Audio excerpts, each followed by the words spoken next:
We're now into week 9 of the course. This lecture is broken up into 2 parts as well. In the first part of this lecture, we'll consider a program called Temporary Assistance for Needy Families. This is the welfare system that we have today. It's the largest public assistance program that we have, just in terms of the sheer number of recipients and the number and the amount of money that we spend in terms of federal dollars. But we'll take a look at this program. We'll look at the history of the program with really broad brush strokes. There are 4 stated purposes of the TANF legislation that were put into place back in 1997 when this legislation was implemented. So we'll take a look at those stated purposes. This is a block grant program.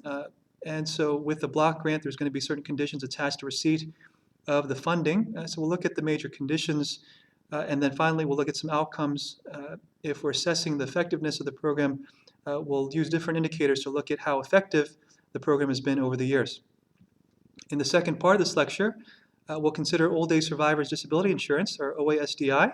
This is, of course, the name of our Social Security program. This is the largest social insurance program that we have today in the U.S. So we'll look at the basic features, we'll look at eligibility, we'll look at the benefit structure, and then the large political, or the policy issue really, is going to be with respect to the financing arrangement. So we'll look at some of the financing challenges in the last part of this lecture. But first, a little bit about just the overall structure of the Social Security Act. We had looked at this before, but back in 1935, we have some programs that were put in place. Title I back then was Old Age Assistance. Many of these programs still exist today. Maybe not in the same, they don't use the same name necessarily, or the same title, but we still have most of these programs in place. Old Age Assistance, what was once Title I, has been merged into Title 16. That's the Supplemental Security Income Program, and so there's a link there between the 1935 version of Title I and the current version, Title 16. Old Age Insurance, Title II, what was Title II under the original Social Security Act, is still Title II, but we've added different components. We have a survivors component, we have a disability component that was also later added. Title III, unemployment insurance, that's retained the same name. It's the same section of the Social Security Act. It's still Title III. Just to do one more, so we have Title IV, which we have Aid to Dependent Children, or ADC. That was the very first name given to our welfare program. It's gone through different names, and now it's called Temporary Assistance for Needy Families, TANF for short. That's still Title IV-A. We added some other programs, most notably Medicare, Medicaid back in 1965, but for the most part, the structure has remained largely the same when we look at the Social Security Act overall. In terms of the history of our welfare program, or welfare system, I just noted that it's called Aid to Dependent Children, ADC. That's the very first name. And if you just look at the title itself, that should tell you something about the program. It reflects the program philosophy, or the goal of the program initially, and that was to provide assistance to kids in their own homes. So that's, of course, different from the philosophy that we found in the child-saving movement, where the idea was to remove kids from the homes and send them out to the Midwest. But the federal government, in labeling this program, is reflecting the philosophy, of course, that kids are best cared for in their own homes. And so the title reflects that to some extent. We have the financing arrangement initially that was passed as part of this legislation. This is a cost-sharing arrangement where the federal government will support 1/3 of the costs of administering the program. So the benefit level when this program was passed was $18 per month per child. And so if you do the quick math, the federal government would foot 1/3 of that cost. This $18 benefit level just didn't come from nowhere. It was borrowed from a different program that we had at the time. It was the Veterans Pension Act. It's the benefit level that we had in place in the Veterans Pension Act that we simply carried over to the ADC program. We had noted before that a survivors component was added to our old age insurance program.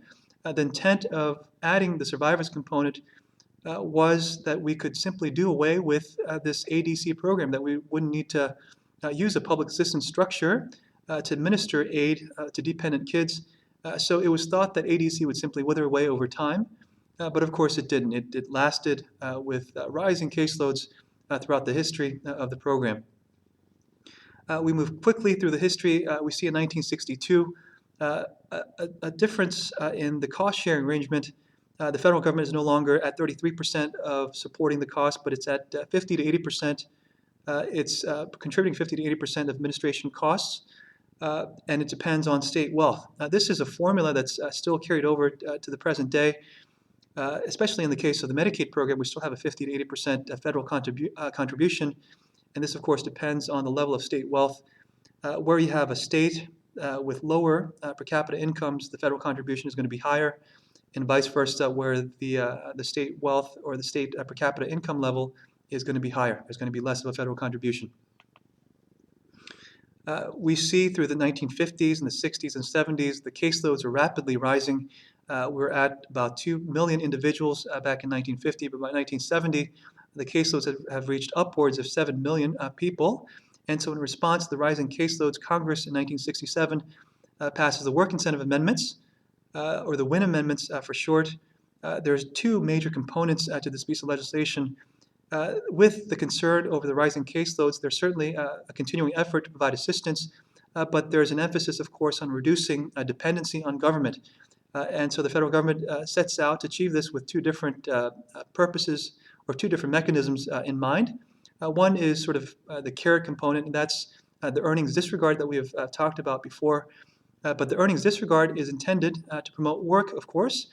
The disregard that's put into place is a 30 and a third disregard, meaning that the first $30 is disregarded, $30 of earnings is disregarded, and 33% of remaining earnings is going to be disregarded when calculating the benefit amount.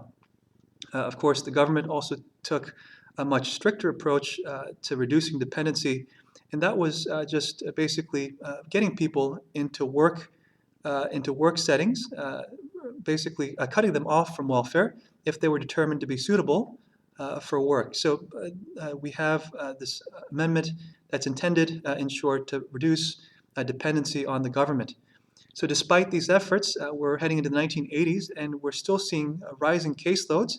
And so the government is continuing to scale back some of its measures here.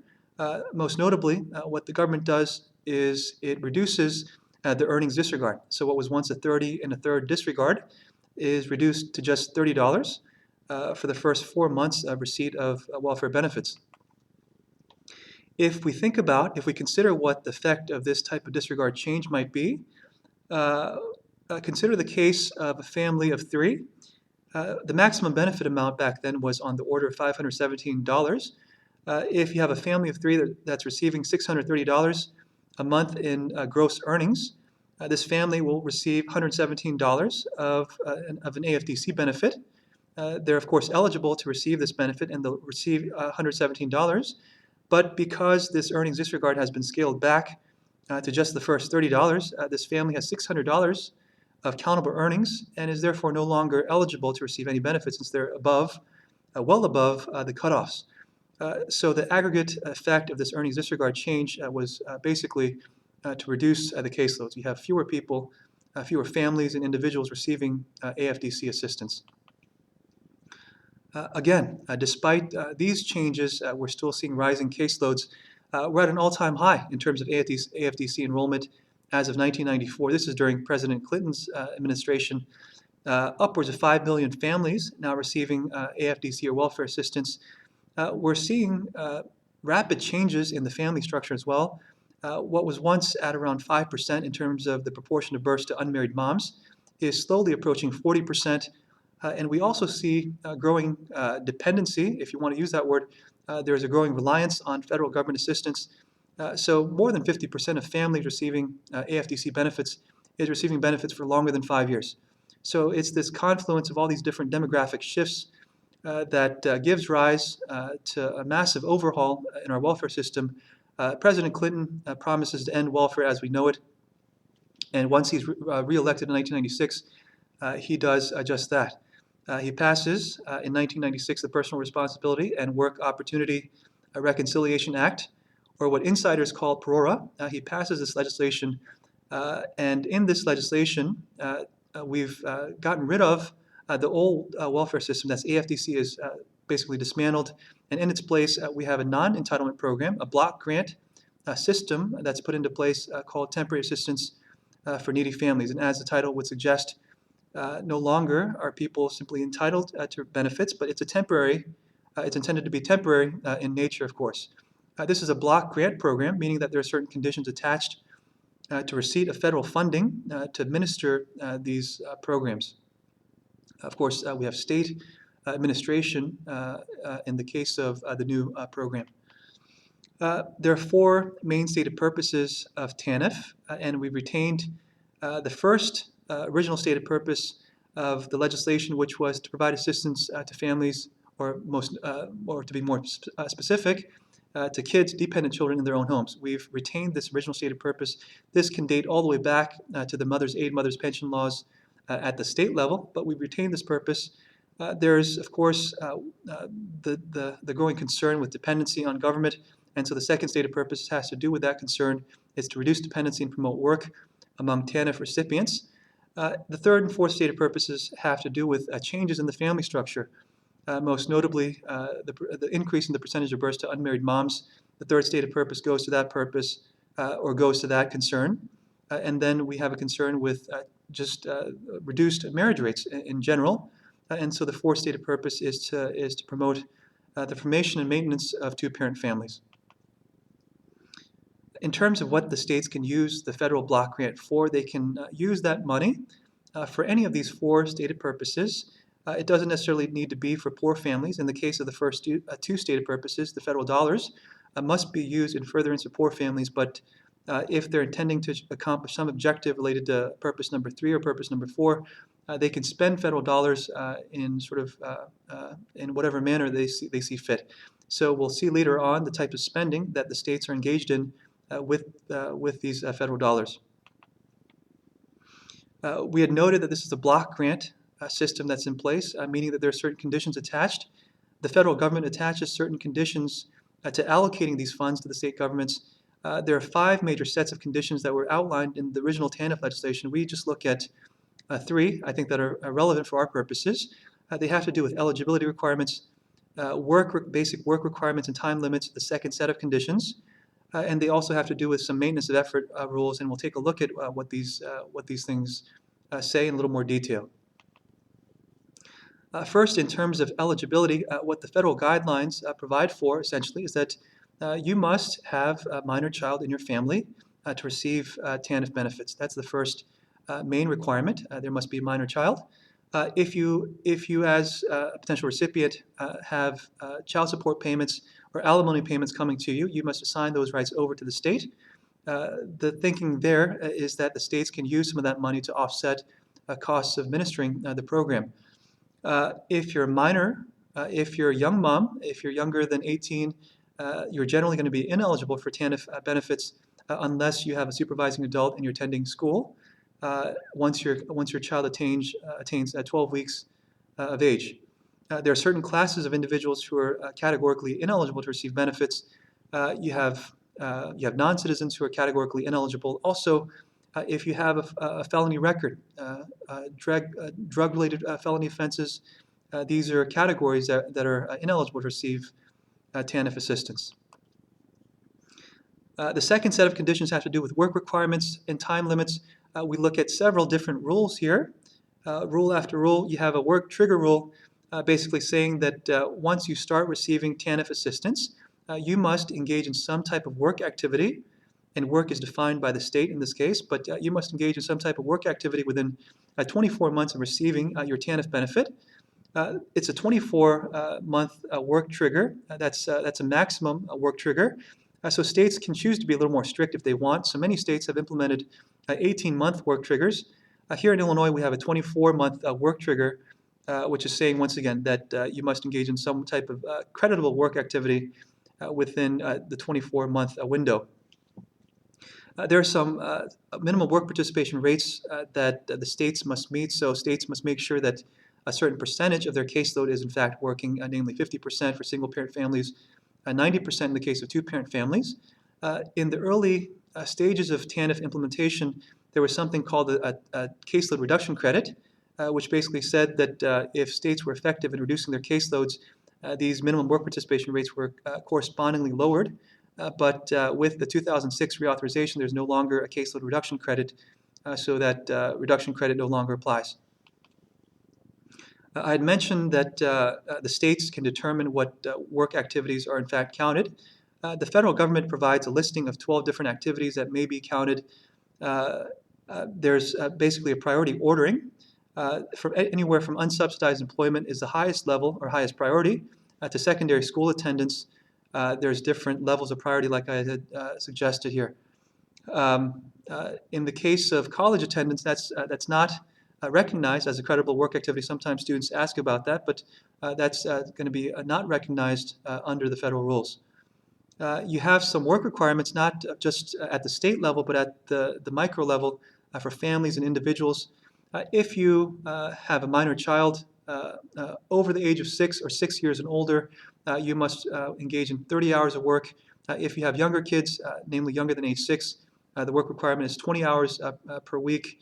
If you're a two-parent family, you must engage in 35 hours of work per week. So some basic work requirements that are expected of families and individuals. We had said that there are some time limits attached to receipt of federal funding as well, not necessarily for the states, but we're talking about time limits that are assessed in terms of the families and individuals receiving benefits. The maximum lifetime limit for which a family or individual can receive benefits is in fact 5 years. That's the maximum lifetime limit. There is a hardship exemption, meaning that states can exempt 20% of their caseload for certain reasons, typically for domestic violence cases. Excuse me. If the states want to be more strict, they can do so, much like the work trigger, where some states establish more strict work triggers, the maximum lifetime limit. Some states will choose to go much shorter, namely 2 years in length in terms of the maximum amount of time that one can receive TANF benefits. We have the last set of conditions. These are the maintenance of effort rules, basically saying that states they can't just sit back and rely solely on federal dollars. They have to spend their own money as well. And those dollar amounts are determined by how much the states were spending initially prior to implementation of TANF. They take a certain average. We're talking about 75 to 80%, usually between 75% and 80% of what they used to spend in the way of their welfare program. In terms of the TANF benefit levels, the basic takeaway here is that benefit levels typically don't go up. Unlike social insurance programs where the benefit levels are automatically adjusted for changes in prices, there is the cost of living adjustment. There is no such adjustment in the case of TANF benefits. In fact, only a handful of states have actually increased benefit levels to keep pace with inflation. And so the takeaway here is that the value of the benefits tend to erode over time. If we consider the state response initially to TANF legislation, states were so effective at reducing their caseloads initially that they were left with budget surpluses, and so they would take that money and spend for various programs, typically in the area of child welfare, child care. Some states were using that money for EITC, for expansion of their EITC programs. So you can think about this is I have a slide here showing the types of expenditures that states engage in. Danito has much more. I think she has some more recent numbers than I do. But typically, states will spend most of their TANF funding on cash assistance. But the point here is that states can spend not only on cash assistance programs, but they can spend those federal dollars on other programs, on basically unrelated programs. They can spend on things like domestic violence, domestic shelters, homeless shelters, and such. So it's not just on cash assistance that the state governments will spend these federal dollars. If we were to look across state lines and try to generalize to all the different states in terms of their program structure, I think one can make a case that there's a strong work-first emphasis in the TANF legislation. You can see it in terms of the work triggers that have been implemented. There's the stricter work triggers in some states, so the 18th month work trigger. You can see it in the maximum lifetime limits. Some states have implemented 2-year lifetime limits. That's sending us a clear and strong message that one must engage in work as quickly as possible, that there is to be no dependency on the government. I think you can also see it in some of the very generous earnings disregards that are put in place. In the case of California, you have earnings disregards upwards of $200 in 50% of remaining earned income. Ohio has a $250 earned income disregard and 50% of remaining earnings. So I think overall, I think you can make a pretty firm case that that there's a strong workforce emphasis despite the level of readiness of the recipients, of the welfare recipients.